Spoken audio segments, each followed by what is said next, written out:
साथियों नमस्कार, कैसे हैं आप सब लोग। मजामा केम छो कसा आहेस। आप सबको जय श्री राम, जय बालाजी की। साथियों आज की कक्षा में हम एक इम्पॉर्टेंट टॉपिक पर चर्चा करने वाले हैं। बेसिक क्वेरीज आप सबकी क्या आती है कि वाइफ जो है अपने बॉयफ्रेंड से घंटों घंटे बात करती है फ़ोन के ऊपर, तो क्या ऐसी स्थिति में हम इस एविडेंस के बेसिस पर एडिल्ट्री प्रूव कर पाएंगे।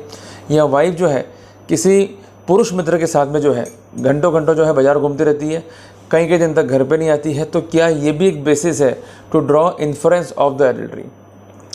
अब साथियों इस क्वेरीज का उत्तर देने से पहले मैं कुछ सामान्य क्वेरीज जो है आपको बताता हूँ, समझाने का प्रयास करता हूँ, ताकि ये टॉपिक जो है आपको इजीली समझ में आए और एडल्ट्री को लेकर और इसके बेसिस पर डिवोर्स फाइल को लेकर जो आपके दिमाग में भ्रांतियाँ हैं वो बिल्कुल जो है वो दूर हो जाए। देखो, हिंदू मैरिज एक्ट जो है एक राइट देता है हिंदू को शादी करने का, और वही कानून रोकता है एक हिंदू को रीमैरिज करने से अगर ऑलरेडी उसकी वाइफ है। अगर कोई हिंदू जिसका विवाह हिंदू मैरिज एक्ट के अकॉर्डिंग हुआ है वो अपनी वाइफ से असंतुष्ट है और उसका कहना यह है कि उसका अब वैवाहिक जीवन उक्त महिला के साथ संभव नहीं है, तो वो डिवोर्स की petition as per section 13 of Hindu marriage act जो है वो फाइल कर सकता है। हालांकि 13 जो है एक अशुभ नंबर माना जाता है, बट यहाँ पर 13 को जो है इंसर्ट कर दिया गया है हिंदू मैरिज एक्ट में। तो कुल मिला के ये एक अशुभ नंबर है जिसके तहत हमारा बसा बसाया जीवन, हमारा वैवाहिक जीवन अब विघटित जो है होने जा रहा है। क्लियर है साथियों। एडल्ट्री डिवोर्स का एक महत्वपूर्ण ग्राउंड है, बट एडल्ट्री है क्या इसको किसी भी रूप में कानून के अंदर परिभाषित नहीं किया गया है। बट एडल्ट्री से अभिप्राय किया है जार क्रम या ऐसा आचरण जिसमें एक महिला जो कि विवाहित है या कोई पुरुष जो कि विवाहित है और विवाह के कंटिन्यू रहने के दौरान किसी पर पुरुष या पर स्त्री के साथ में अवैध शारीरिक संबंध जो है रखे हुए हैं। यह मैंने एक वर्ड यूज़ किया है, अवैध शारीरिक संबंध। भाई शारीरिक संबंध जो है कभी भी अवैध नहीं होते हैं। शारीरिक संबंध उसमें जो सुख का अनुभव है वो होता ही है आदमी को। बट अवैध क्यों बोला मैंने, क्योंकि सेक्शन 5 हिंदू मैरिज एक्ट का ऐसा करने से आपको रोक रहा है, क्योंकि एक तरीके से ये एक विवाह की स्थिति है। क्योंकि कई जजमेंट ऐसे हैं ऑनरेबल सुप्रीम कोर्ट के जहाँ पर ये कहा गया है कि ये आवश्यक नहीं कि एक्चुअल विवाह हुआ हो, यह आवश्यक भी नहीं कि एक्चुअल में सप्तपदी हुई हो, बट अगर पति पत्नी की तरह रह रहे हैं ऐसे रिलेशनशिप जो इन नेचर ऑफ मैरिज है, तो वहाँ पर मैरिज को प्रिज्यूम कर सकते हैं और कानूनी कार्रवाई का बेसिस भी जो है वो हो सकता है। तो इसलिए मैं आपको कह रहा हूँ बार बार कि जब भी आप लिव इन एग्रीमेंट करें, लिव इन पार्टनर जो है आप लेके आ रहे हैं आपकी लाइफ में, तो एग्रीमेंट जरूर लिखाएं। अगर एग्रीमेंट नहीं लिखाएंगे तो आपके खिलाफ कई अजम्पशंस जो है चले जाएंगे। अब कुछ लोग जो है घबराते हैं कि साहब ये तो गड़बड़ हो जाएगा या हमारे पे जो है वो लड़की केस कर देगी। देखो, जब भी कोई लड़की हमारे जीवन में है, चाहे वो पत्नी के फॉर्म में हो, चाहे गर्लफ्रेंड के फॉर्म में हो, चाहे वो किसी भी रूप में हो, वो हमारे लिए एक खतरा ही है। और खतरे से निपटना है आपको, तो आपको खुद क्लेवर होना होगा, खुद सिक्योरिटी की स्थितियां जो है पास में रखनी होगी। अदरवाइज ये आपको बेच खाएंगी और अल्टीमेटली कानून का दुरुपयोग करके भारी भरकम राशि जो है आपसे वसूल कर लेगी। उदाहरण के लिए मान लीजिए कि आप एक युवक हैं, एक लड़की आपके टच में आती है, तो शुरुआत में क्या होता है, आप चाहते हो कि उससे और बातें करें और उसको आप रिझाते हो कि वो भी आपसे जो है काफ़ी देर तक जो है संपर्क में रहे। उसके बाद संपर्क जो है बहुत आगे बढ़ता है। फिर एक दिन ऐसा भी आता है कि आप दोनों के मध्य जो है शारीरिक संबंध भी बन जाते हैं। उसके बाद आप थोड़ा सा गिल्टी फील करते हो, लड़की बोलती है इट्स ओके। उसके बाद वो गेम जो है चलता रहता है और अल्टीमेटली फिर जब आप लड़की पर एक्सपेंड करना बंद कर देते हो, खर्चे करना बंद कर देते हो, तो वो लड़की जो है आप पर केस ठोकती है रेप का। क्लियर है बात ये। या इसके अलावा आपकी प्रॉपर्टीज़ पर भी जो है वो हक जता सकती है, इवन आपसे शादी करने की मांग भी कर सकती है। तो इन सब पचड़ों में नहीं फंसना है, तो आपको सिंपल एक एग्रीमेंट जो है लिख के रखना है। उसमें आपको स्थिति स्पष्ट करनी है कि we never intend to do marriage. ये मैं आपको इसलिए कह रहा हूँ क्योंकि अगर आपने लिख दिया कि हम मैरिज कर लेंगे या करने की इच्छा रखते हैं, या ये चीज़ नहीं लिखी, साइलेंट रख दी, तो वहाँ पर आपके लिए दिक्कत है। वो कि लड़की फटाक से जो है डिफेंस ले लेगी कि मेरे को धोखे में रखा, शादी के झांसे में रखा, मुझसे फैक्ट छुपाया कि इज़ ऑलरेडी मैरिड और अल्टीमेटली मुझसे जो है शादी कर ली। तो सारे फैक्ट्स डिस्क्लोज करते हुए जो है एग्रीमेंट लिखो, इसमें कोई दिक्कत नहीं है। दूसरी बात ये कि एग्रीमेंट साफ लिख दो कि ये लिव इन रिलेशनशिप एग्रीमेंट है, मतलब हम साथ साथ रहेंगे और साथ साथ रहते हुए यदि हमारे बीच कोई शारीरिक संबंध रहता है तो उसके लिए लड़की की कंसेंट जो है अलग से ली जाएगी। उसका मोड क्या होगा कि इसी स्टैम्प के पीछे एक पन्ना जो है अटैच किया जाएगा, ओरिजिनल शीट, और उसमें लड़की के हाथ से लिखवाया जाएगा और इस कृत्य की जो है वीडियोग्राफी की जाएगी और इसके ऊपर लड़की का एक स्टेटमेंट कि मैं आज इस एक्ट के लिए कंसेंटफुल हूँ और मैं अपनी कंसेंट जो है देती हूँ। अगर लड़की इस काम के लिए राजी नहीं है या वो अल्टा पल्टी कर रही है या कहते कि भाई मरने तो मैं तो नहीं लिखती, भूल के भी आप कोई संबंध मत रखना। देखो, precaution is better than cure. एक बार फंस गए तो फिर वहां पर चक्कर काटते रह जाओगे, फिर आप जमानतें करते रह जाओगे या क्वेश्चन करते रह जाओगे या ट्रायल लड़ते रह जाओगे। तो इतनी भारी झंझटों में नहीं फंसना है तो आपको ये प्रिकॉशन लेके चलने पड़ेंगे। प्रिकॉशंस ले लिए उसके बाद केस करती भी है तो जवाब देना भारी पड़ जाएगा उसको। और ऐसे कई मामले हुए भी हैं कि जहां लड़की ने सारे केसेस किए और अल्टीमेटली सारे केस जो है वो क्वैश भी हुए और कोर्ट ने खुद ने कहा कि when she is consensual party in that scenario the concern person can not be booked for the rape. Clear हो गया आपको साथियों? इसके साथ मैं एक इंपॉर्टेंट बात जो है आपको बताना चाहता हूँ, समझाना चाहता हूँ कि वाइफ भी जो आज के टाइम पे हम लेके आना चाहते हैं वो वाइफ अब वो वाइफ नहीं रही है जो पहले ज़माने में थी। आज हमारी मदर थी या हमारी ग्रैंड मदर थी, कितने संस्कारित लोग थे, घर में बैठी हैं औरतें जो है आपस में बातचीत कर रही है, माहौल जो है सौहार्दपूर्ण है और चुगली करना तो इनकी बेसिक हैबिट है, उसमें तो कोई दिक्कत नहीं है। पर माहौल सौहार्दपूर्ण था कि भाई देखो मक्खन निकाल रही है, आराम से छाछ निकाल रही है और घर में जो है पौष्टिक आहार बन रहा है, मतलब कुल मिला के एक अच्छा माहौल घर में होता था हमारे। अब आज क्या हो गया है, ये पढ़ लिख गई हैं तो शिक्षित होने से जो उनके संस्कार थे, जो उनका आचरण था और जो इनका व्यवहारिक था वो पूर्णतः दूषित हो चुका है और अब ये चाहती हैं कि जैसा ये बोलती हैं वैसा हो, इनका हुक्म चले। अब जब हुक्म चलता नहीं है तो दे गॉट फ्रस्ट्रेटेड, फिर ये करती क्या है, झगड़ा, और झगड़े में सक्सेसफुल नहीं होती है और आपसे हार जाती हैं तो ये पीछे जाके बैठ जाती हैं, मुंह फुला लेती हैं और अल्टीमेटली आप पर जो है केस ठोक देती है कि आपने जो है दहेज के लिए प्रताड़ित किया और आपने जो है घर से बाहर निकाल दिया। मुझे समझ में नहीं आता हिंदुस्तान में हर लड़की को उसका पति दहेज के लिए प्रताड़ित करता है क्यों है, उसको दहेज की मांग करके घर से बाहर निकालता है क्यों है। अरे लड़की तो खुद ही कह रही है कोर्ट में आके भाई मेंटेनेंस केस में हमारे पास तो कुछ भी नहीं है, हम तो खुद ही भिखारी हैं, हम तो खुद ही बेरोजगार है, हमसे क्या मांग रहे हो। तो भाई इसलिए जो स्टोरियां बनाती हो वो सही लिखा करो। अगर सही बात बताओगे कानून को भी, अपने वकील को भी, पुलिस को भी, जज को भी, तो वास्तव में रिलीफ मिल जाएगा। अदरवाइज खुद सुप्रीम कोर्ट ने कहा है in the matter of Sushil versus union of India कि ये जो कृत्य हो रहे हैं जहां पर कानून की प्रक्रिया का दुरुपयोग किया जा रहा है, it is likely a legal terrorism. बहुत बड़ी शर्मनाक बात है कि इतनी घोर टिप्पणी आज के टाइम पर माननीय सुप्रीम कोर्ट ने आप पर करके आप पे कलंक लगा दिया कि भाई देखो किस तरह से जो है कानून का दुरुपयोग हो रहा है। और उसके बाद अनेकों जजमेंट आए, ये मैं नहीं कह रहा हूं, सुप्रीम कोर्ट कह रही है, अनेकों जजमेंट आए जहां पर कोर्ट ने चिंता व्यक्त करी है कि it has become the matter of course कि जहां पर लड़की के साथ साथ उसके पेरेंट्स को, उसकी विवाहित बहनों को, ऐसी बहनें जो उस लड़की की शादी से कुछ टाइम पहले ही विवाहित हो चुकी थी, उस तक को इन्वॉल्व कर दिया यहां पर, just to satisfy your personal ego, just to satisfy your personal courage. मेरी बात नहीं माननी तो प्रीति गुप्ता बनाम स्टेट ऑफ झारखंड का जो महत्वपूर्ण निर्णय है ऑनरेबल सुप्रीम कोर्ट का, इस पॉइंट पे एक ग्लेरिंग एग्जांपल है। इसके बाद जजमेंट अनेकों हैं, चाहे जजमेंट गीता मल्होत्रा का हो, चाहे जजमेंट जो है अभिषेक वर्सेस स्टेट का हो, जिसमें बार बार ही खुल के कहा गया है कि लड़कियां जो है कानून का दुरुपयोग कर रही हैं, it has become the daily routine and grind to implicate the concern in laws in the false dowry cases. तो इन जजमेंटों पे नहीं पढ़ना है तो सब लिखा पढ़ी करके लेकर आओ। जब आप तलाक रहते हो तब भी लिखा पढ़ी करते हो ना, तब शर्म नहीं आती ना आपको, तो लाने से पहले लिखा पढ़ी क्यों नहीं करते हो। सिर्फ हमको जो है एक लड़की मिल गई, हमको जो है एक साथी मिल गया अपनी शारीरिक संतुष्टि के लिए, ये सफिशिएंट नहीं आज के टाइम पे। क्योंकि अगर वो निकल ली, उसके पेरेंट्स से केस कर दिया तो वहां जो है परिणाम भुगतते रह जाओगे आप। क्योंकि आज के टाइम पे क्या होगा कि वो तो सेफ है, लड़की ब्याह दी तुम भुगतो, और लड़की से नहीं निभा वापस जाओ तो पर पैसा भी लेकर आओ। भाई पहले के ज़माने में तो क्या था कि जो बाप थे वो देते लड़की को पैसा कि दूर हो जा मेरी बेटी की ज़िंदगी से, ले चेक ले जा भाई, क्लियर है, देख लेना मिल जाएंगे कहीं से ना आपको।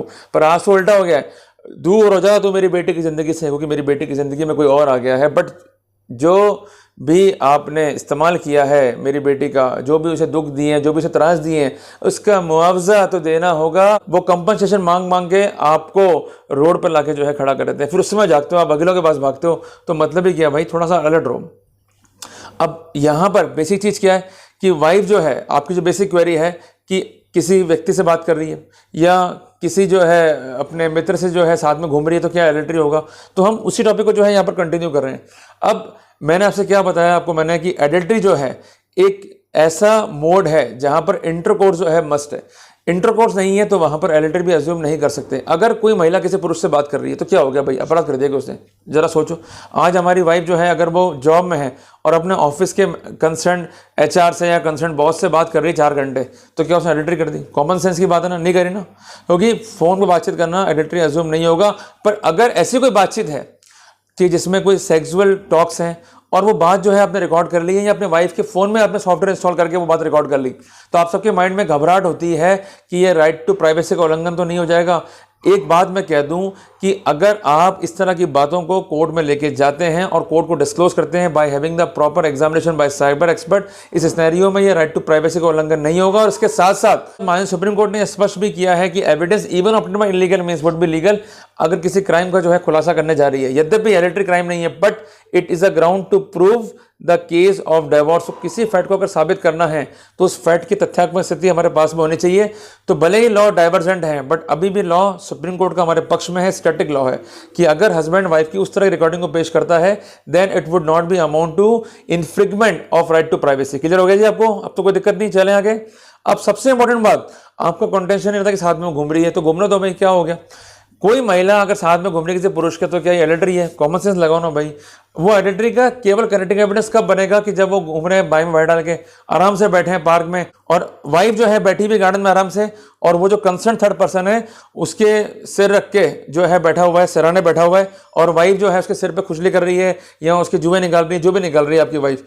तो कहने की बात है कि इस तरह के सीन अगर रिकॉर्ड पर हैं तो it may be a connecting evidence की ऐसा किया है कि भाई जो एक्सपोजर एक पति और पत्नी के बीच में, जो एक्सपोजर एक गर्लफ्रेंड बॉयफ्रेंड के बीच में, वही एक्सपोजर वो महिला वो थर्ड पार्टी के साथ क्यों कर रही है। तो आपके बैठने का तरीका, आपका सिटिंग पोस्चर जो है, कई चीजें जो है अपने आप में ही इंडिकेट करता है। तो इस तरह का एविडेंस है तो निराश नहीं होना है। It may be a connecting evidence but it is not the sole evidence. तो एडिटरी के लिए बेसिक पैरामीटर क्या है? Not to prove the case beyond reasonable doubt but we have to clarify our case by preponderance of the probability. Means वो संभावनाएं हमें record पर रखनी होगी जिसके आधार पर ऑर्डिनरी प्रूडेंस का व्यक्ति एक कंक्लूजन जो है ड्राइव कर सके। अब वो कंक्लूजन क्या होंगे, सीन्स क्या होंगे जो हमें कोर्ट में रखने हैं कि अगर वाइफ जो है उस व्यक्ति के साथ जो है अवैध संबंधों में, तो वो कैसे प्रूव होगा? ये तो डायरेक्ट एविडेंस हो कि भाई आप घर में एंटर हुए और वाइफ को जो है रंगे हाथों पकड़ लिया आपने, और वो लड़का जो है घर से निकल के भाग गया, और इसने जाते समय जो है अपने कुछ आर्टिकल, जैसे कई बार लोग घड़ी भूल जाते हैं, कई बार लोग कड़ा भूल जाते हैं, या ऐसा कोई वैल्यूबल्स भूल जाते हैं जिसको आप कनेक्टिंग एविडेंस के रूप में जो है प्रयोग कर सकते हो। पर चूंकि डायरेक्टली आपने देखा है, अपनी पत्नी को पकड़ा है, तो वहां पर आपका देखा हुआ वाक्यांश, देखा हुआ तथ्यात्मक स्थिति एक इंपॉर्टेंट फैक्टर है to prove that fact as per section 59 and 60 of the Indian evidence act. Clear हो गया? और यद्यपि अभी नया कानून भी आ रहा है, बट उसमें ये रिप्लेसमेंट्स हुए हैं, बट रिप्लेसमेंट इस तरह से हैं आप अपने केस को और इजीली तरीके से जो है प्रूव कर पाओगे। क्लियर है बैठ के? इस बात को विशेष ध्यान रखना। दूसरी इंपॉर्टेंट बात यह है कि कोई वीडियो रिकॉर्डिंग आपके हाथ लग गई, उस स्टैंड से भी जो है प्रूव कर सकते हो कि वाइफ जो है उस पर पुरुष के साथ में जो है नेकेड है और दोनों जो है आलिंगन कर रहे हैं, इंटरकोर्स कर रहे हैं। It is also important factor to prove the editing. तीसरी बात है, कोई ऐसा सीन है कि जहां पर इधर वो जो है अनड्रेस कर रहे हैं, कपड़े उतार रहे हैं, वाइफ उसके कपड़े उतार रही है और वो कपड़े उतार रहा है आपकी वाइफ के, it is also relevant factor. चौथी इंपॉर्टेंट बात है कि वो किसी होटल में रुके हुए हैं, उसका रजिस्टर है, उसकी कॉपी आपके हाथ लग गई, तो it is also connecting factor के साथ साथ ये क्यों रुके हुए हैं। पांचवी इंपॉर्टेंट बात कि आपने ही अपने घर में कैमरा लगा दिया ये देखने के लिए कि आपके पास घर में क्या होता है, और उसमें वो लड़का आता है और दोनों जो है आराम से इंटरकोर्स कर रहे हैं, it is also relevant factor. सबसे इंपॉर्टेंट बात, आप घर में नहीं, चलो कैमरा भी नहीं, गरीब से गरीब मान लिया मैंने अपने आप को, आपका पड़ोसी जो है देख रहा है किसी व्यक्ति को, वो ऑड टाइम पे जो है घर में घुस रहा है और उसी टाइम पे जो है घर से बाहर निकल रहा है, और जब वो निकल रहा है तो अवस्थाएं जो है संदिग्ध है, मतलब वाइफ के जो है बाल बिखरे में बालकनी में आ गई है और बिल्कुल ऐसा लग रहा है कि इनके बीच कुछ हुआ है, और वो लड़का भी जो है बालकनी में खड़ा है आराम से बनियान के अंदर या चड्डी के अंदर, या वो निकल रहा है तो बनियान में है, जींस पहनी हुई और शर्ट जो है डाल रहा है। तो ऑल दिस फैक्टर्स में क्रिएट द अजम्पशन दैट कि ये स्थितियां हैं। पर ध्यान रखना कि जो भी इलेक्ट्रॉनिक एविडेंस आप पेश करो, it should be as per the norms of section 65B of the Indian evidence act. And apart from that, अगर ऑक्यूलर एविडेंस है कि जिन्होंने देखा है पड़ोसी या आपके रिश्तेदार या आपने खुद ने, वो एविडेंस जो भी आप पेश कर रहे हो वो ऑक्यूलर एविडेंस है, और ऑक्यूलर एविडेंस में विरोधाभास नहीं होने चाहिए, क्योंकि जिनसे आपको जानकारी मिली है, जिन्होंने जानकारी दी है, उस पॉइंट पे आपके बयान एक जैसे होने चाहिए। अगर जेरे में विरोधाभास आ गया तो वहां पर आप जो है डैमेज खा जाओगे। तो ये बेसिक चीजें हैं जिनका आपको ध्यान रखना है एडिटरी को प्रूव करते हुए। तो कुल मिला के जो बेसिक क्वेरीज थी उसको हम इस तरह से उत्तर देंगे कि अगर वाइफ बातचीत कर रही है फोन पे, उसमें कोई ऐसा टॉक नहीं है जो कनेक्ट कर सके वाइफ को कंसर्न व्यक्ति से, इस सिनेरियो में एडिटरी केस नहीं बनेगा। बट अगर वो सेक्सुअल टॉक है, व्हाट्सएप चैटिंग इनके बीच में है, तो उस सिनेरियो में it is a connecting evidence कि ऐसा हुआ है। और सबसे इंपॉर्टेंट बात, मैं आपको बार बार वही जोड़ दे रहा हूं कि सेक्सुअल इंटरकोर्स वाली बातें, कि जैसे मान लीजिए कि 4 दोस्त बैठे हुए और वो बातें कर रहे हैं सेक्सुअल, तो it is not a case of adultery अगर वो अपनी वाइफ को लेके भी जो है उस ग्रुप में जो है चर्चा कर रहा है। इसके अलावा मैं एक एग्जांपल और लेता हूं कि वाइफ जो है अपनी कलीग से बात कर रही है, कलीग भले ही मेल है, कि यार सेक्स करना चाहिए, सेक्स करने में बड़ा मजा आता है यार, मैं कौन सा कॉन्डम यूज़ करूं यार, इस तरह की बातें हैं, इससे क्या हो गया। बट अगर वो ये कहते कि अरे अपने को सेक्स करना है, कल बहुत मजा आए थे, आहा बहुत, तुम रोज आया करो, fuck me, etcetera etcetera etcetera की बातें लिखती है, तो ये एक कनेक्टिंग एविडेंस है कि उस बंदे से उसका कनेक्शन जो है प्रूव कर रही है। तो कुल मिला के मैंने जो बेसिक चीज़ें थी वो आपको समझा दी है, किस तरह इंप्लीमेंट करनी है, किस तरह यूज़ करनी है आपको समझा दी है, और जो आपकी बेसिक क्वेरीज है उस पर क्या आंसर्स हैं ये मैंने आपको जो है स्पष्ट कर दिए हैं। तो जब भी नेक्स्ट टाइम आप केस लड़ रहे हो एडिटरी का, तो ये एविडेंस जो है जरूर करेक्ट कर लो। और एक एडिशनल फैक्ट जो है यहाँ पर मैं ऐड करना चाहूंगा कि अगर आपकी वाइफ एडिटरी में है, आपने नंगे तो पकड़ लिया है, वो आती है माफी मांगती है, तो उसे कन्फेशन नोट जरूर दिखा दो, उसका लिखा हुआ कन्फेशन, चूंकि एक्स्ट्रा जुडिशियल कन्फेशन है, बिफोर अथॉरिटी नहीं है, इस स्टेरियो में ये बाइंडिंग होगा। और यहां पर एक काम और करना कि जो कन्फेशन लिखा रहे हो उसमें 2 विटनेस जरूर करवा लेना, और हो सके तो नोटरी भी करा लेना, ताकि वो ये ना कह सके कि मुझे दबा के लिखाया गया या धमका के लिखाया गया। Everything should be crystal clear, everything should be admissible as per the protocol of the Indian evidence act, इस बात का विशेष ध्यान रखना। और बार बार मैं कह रहा हूं कि यद्यपि नया कानून पिक्चर में आने वाला है 1 जुलाई 2024 से, पर इसके बावजूद भी जो पुराना कानून है उसके जो प्रोटोकॉल हैं वो रिप्लेस नहीं है, स्लाइटली मॉडिफाइड है, जिस कारण अब और आसान हो गया है हम पुरुषों के लिए इस तरह के लिटिगेशंस को लड़ना। और इसके अलावा जो नया कानून आ रहा है उसमें इतने अधिकार हम पुरुषों को मिल गए हैं कि जो गलत कर रही हैं उन्हें सबक तो जो है हम सिखा के रहेंगे लीगली, क्योंकि हम इलीगल चीज़ों में बिलीव नहीं करते हैं, we believe on the legal things and want to do the legal things in the legal way. तो साथियों, आपको सिर्फ लड़ना है ताकत के साथ, आपको लड़ना है क्लेवर बुद्धि के साथ, जल्दबाजी नहीं करनी है। भाई 2 लोग थे जो लड़े देश की आज़ादी के लिए, मेजर भगत सिंह और सुभाष चंद्र बोस, दोनों जो है जोशीले थे, बट प्रॉब्लम ये थी विद भगत सिंह की वो लड़े, उन्होंने पैटर्न्स बनाए, सरेंडर करा, अल्टीमेटली फांसी हो गई। अब जरा सोचो कि अगर उनका जीवन जो शेष था अगर वो जी लेते तो देश के और वो कितना काम आते हैं। पर यही सुभाष चंद्र बोस थे, क्लेवर एक्ट करा, आर्मी का निर्माण किया, नेम्ड एज आजाद हिंद फौज, और उसके बाद अपनी क्लेवर मेथड से जो ब्रिटिश सेना थी उसके नाक में दम कर दिया, पर सरेंडर कभी नहीं हुए, जब तक जिए शेरों की तरह जिए। तो मेरा कहना वही है, बार बार मैं उसी पॉइंट पे एम्फेसाइज कर रहा हूँ कि लड़ते समय अपना जोश तो रखो पर अपने होश मत खो देना, क्लेवर एक्ट करना है, और जो गलत है उनको सबक सिखाना है। सबक इस तरह से कि छोड़ने से काम नहीं चलेगा, इनको इस तरह सबक सिखाना है कि जिंदगी में किसी पुरुष की लाइफ खराब करने से पहले ये 10 बार सोचें कि हम क्या कर रही हैं और किस तरह से पुरुष के जज्बातों से भावनात्मक खिलवाड़ अगर हम करेंगे तो इसके बिटर कॉन्सिक्वेंस जो है हमें फेस करने पड़ सकते हैं, हमारे परिवार को भी इसके बिटर कॉन्सिक्वेंस फेस करने पड़ सकते हैं। और साथियों, इसके साथ साथ आप ऐसे कल्प्रिट वाइफ के अगेंस्ट सेक्शन 420 आईपीसी का मुकदमा भी दाखिल कर सकते हो, कायम कर सकते हो। इसमें कई ऐसी अथॉरिटी हैं जो आपको नेट पे इजीली मिल जाएगी, जिसमें स्पष्ट भी है वाइफ ने इस तरह के अवैध संबंध रखे हैं, in that scenario section 420 of IPC can be instituted against her because it is a matrimonial fraud। हमारे साथ जो है फ्रॉड हुआ है, विवाह हमारे से और संबंध किसी और से। तो साथियों, उम्मीद करता हूं कि दी गई जानकारियां आपके काम आएंगी, इसका उपयोग करें और अपने राइट्स को जो है सिक्योर करें। इन्हीं वाक्यों के साथ वाणी को विराम देता हूं, मिलते हैं एक नए टॉपिक के साथ। टिल देन, जय हिंद, जय भारत, जय श्री राम, जय बालाजी की।